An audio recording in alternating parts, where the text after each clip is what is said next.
धन्वनागा धन्वना जिंजजेम धन्वना तीव्रा समदो ओजजेम धनुशत्रो ओरपकामं कृणोति धन्वना सर्वाः प्रदिशो ओजजेम। అందరికీ నమస్కారం. భక్తిధామం కార్యక్రమానికి స్వాగతం. ఇందులో భాగంగా ఇవాళ మనం ఉన్నాము దేవాదాయ ధర్మాదాయ శాఖ ఆధ్వర్యంలో ఉన్నటువంటి నామాల్గుండులోని శ్రీ వీరాంజనేయ స్వామి దేవస్థానంలో మన లోపలికి వెళ్ళి ఆలయ విశేషాలు ఏంటో చూద్దాం.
నా పేరు పాలకుర్తి ప్రణవ్ కుమార్. మాది వరంగల్. గత 20 సంవత్సరాల నుంచి 20 సంవత్సరాలకు క్రితం నేను ఇక్కడ నమాల్గుండు వీరాంజనేయ స్వామి దేవస్థానంలో ఇక్కడ వచ్చాను. అప్పటి నుంచి ఈ దేవాలయంలో అంతకుముందు నుంచే పూర్వకాలం నుంచి ఇది ఒక గుండు రూపంలో ఉన్న ఆంజనేయ స్వామి విగ్రహము కొన్ని వేల సంవత్సరాల క్రితం వెలిసిన ఈ దేవాలయము. ఈ యొక్క దేవాలయం 20 సంవత్సరాల నుంచి ఒక అభివృద్ధి చెందడం జరుగుతుంది. కొంచెంగా ఈ చుట్టుపక్కల ఈ ఒక మెయిన్గా ఆంజనేయ స్వామి దేవాలయం.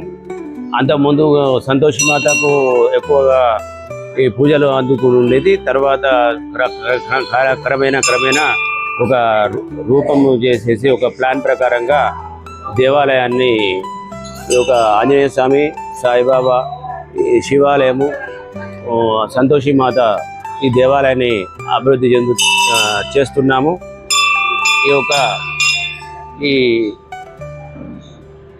ఈ దేవాలయంలో ముఖ్యంగా శివాలయము మహాశివరాత్రి, మహాశివరాత్రి అభిషేకాలు, ప్రత్యేక పూజలు జరుగుతాయి. సంతోషిమాతకు ఉద్యాపనలు ప్రతి శుక్రవారం జరుగుతాయి. అదేవిధంగా శ్రీ వీరాంజనేయ స్వామికి ప్రతిరోజు ఆకు పూజ, వడమాల పూజలు భక్తులు చేయబడుతుంది. ముఖ్యంగా మంగళవారం శనివారం రోజు సింధూర పూజ, పంచామృత అభిషేకంతో విశేషంగా చేయబడుతుంది. ఈ యొక్క ప్రాశస్తమైన ఒక విశేషమైన ఈ యొక్క దేవాలయంలో ఆంజనేయ స్వామి ప్రతి మంగళవారం కన్నా కూడా శనివారం రోజున చాలా భక్తులతోటి కిటకిటలాడుతుంది మన దేవాలయం. ఈ యొక్క శ్రీ వీరాంజనేయ స్వామి అన్ని దేవాలయాలు కూడా పట్టుకొని చుట్టుపక్కల నుంచి ఎక్కడి నుంచో ఈ యొక్క దేవాలయంకి మన శ్రీ నామాలగుండు శ్రీ వీరాంజనేయ స్వామి దేవస్థానానికి ఒక చరిత్రమైన కాబట్టి ఎక్కడి నుంచే వస్తుంటారు భక్తులు. వీరు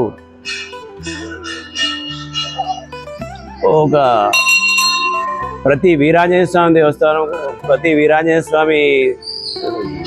ప్రతి సంవత్సరము వీరాంజనేయ స్వామి దేవస్థానంలో జరిగే పూజలు మహారథ యాత్ర మన తెలంగాణ వాళ్ళు అది లంకను జయించిన రోజు కాబట్టి ఆ రోజు మనము హనుమాన్ జయంతి వేడుకలు జరుపుకుంటాము. కాబట్టి ఈ యొక్క వేడుకలను ప్రతి సంవత్సరము అలా జరుపుకుంటాము. కాబట్టి అదేవిధంగా ఒక సాయిబాబా దేవాలయంకు పౌర్ణమి, గురు పౌర్ణమికి విశేషంగా చేస్తాము.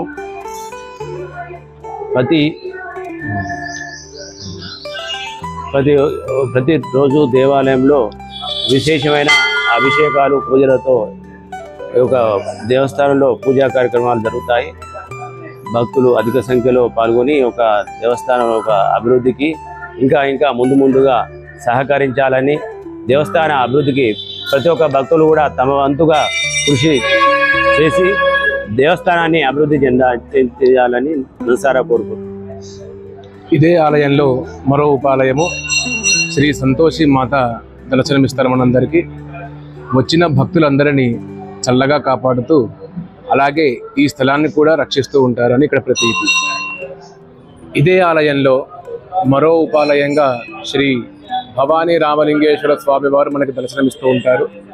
ప్రతి మాత శివరాత్రికి, మహాశివరాత్రికి, సోమవారం రోజున, ఏకాదశి రోజున విశేషమైనటువంటి అభిషేకములు, బిల్వార్చనము, అన్నాభిషేకములు ఇత్యాదులు స్వామివారికి నిర్వహిస్తూ ఉంటారు. ఇదే ఆలయంలో ఈ అశ్వత్థ వృక్షం కింద నాగేంద్ర స్వామి వారిని భక్తులు కుజదోషము, నాగదోషము కలిగి ఉన్న వాళ్ళు ఇక్కడ ఈ అశ్వత్థ వృక్షం చుట్టూ అలా జంట నాగులను ప్రతిష్ఠించి వారి దోషాలకు పరిహారం చేసుకుంటూ ఉంటారు.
ఇదే ఆలయంలో మరో ఉపాలయంగా శ్రీ విఘ్నేశ్వర స్వామి వారు మనకు దర్శనమిస్తూ ఉంటారు. ప్రతి బుధవారం రోజున ప్రత్యేకమైనటువంటి పంచామృత అభిషేకము, అలాగే అష్టోత్తర మోదకములతోటి విశేషమైనటువంటి పూజా కార్యక్రమాలు, అలాగే గరిక పూజ ఈ స్వామివారికి నిర్వహిస్తూ ఉంటారు. చూసారు కదండి, ఇది ఇవాల్టి నామాల్గుండు శ్రీ వీరాంజనేయ స్వామి వారి దేవాలయ విశేషాలు. తదుపరి ఆలయ కార్యక్రమంలో మళ్ళీ కలుసుకుందాం. అంతవరకు సెలవు, నమస్కారం. సర్వే జనాః సుఖినో భవంతు.